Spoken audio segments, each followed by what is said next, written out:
अस्सलामुअलैकुम and welcome to our channel. Dear viewers, हमारी हमेशा से ये कोशिश रही है कि हम आप तक सेहत के बारे में मियारी मालूमात पहुंचा सकें। प्लीज़ हमें अपनी राय से ज़रूर आगाह कीजिएगा। आपकी राय हमारे लिए बहुत अहमियत रखती है। और मज़ीद वीडियोस के लिए हमारा चैनल सब्सक्राइब करना ना भूलिए। तो आइए चलते हैं आज के टॉपिक की तरफ। हम ला रहे हैं आपके लिए ऐसी तरकीब जो आप माह रमज़ान में आसानी से बना सकें और लजीज भी हों। हमारी आज की रेसिपी है लहसुन की चटनी। लहसुन हमेशा ही से अपनी खुशबू और मुनफरिद जायके की वजह से हमारी ग़िज़ा का एक अहम हिस्सा रहा है।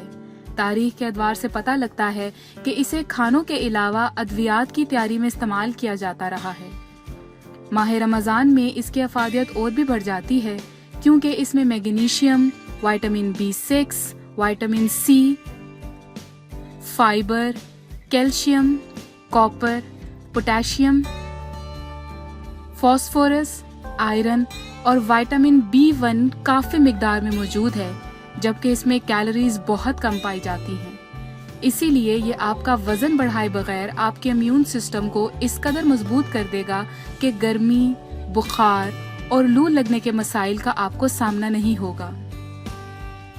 इसके अलावा आपके कोलेस्ट्रॉल लेवल को बैलेंस करेगा और दिल के अमराज या ब्लड प्रेशर से भी बचाएगा। रमजान के महीने में आपके जहन को चुस्त रखेगा और जिस्म को तवानाई देगा ताकि आप अपनी तमाम जिम्मेदारियां भरपूर तरीके से अदा कर सकें।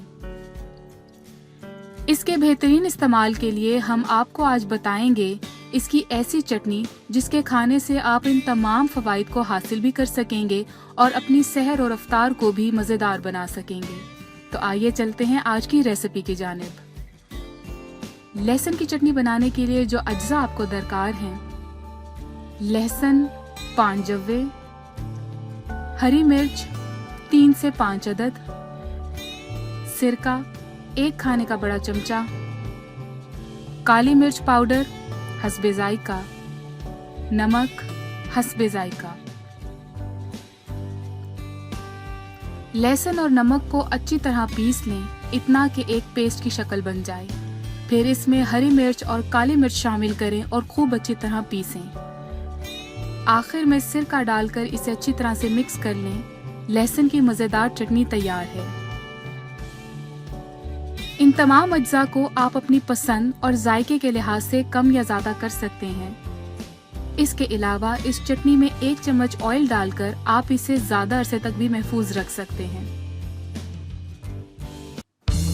अगर आपको हमारी ये वीडियो पसंद आई है तो प्लीज़ इसको ज़रूर लाइक कीजिए और अपने दोस्तों के साथ शेयर करना ना भूलिए। शुक्रिया।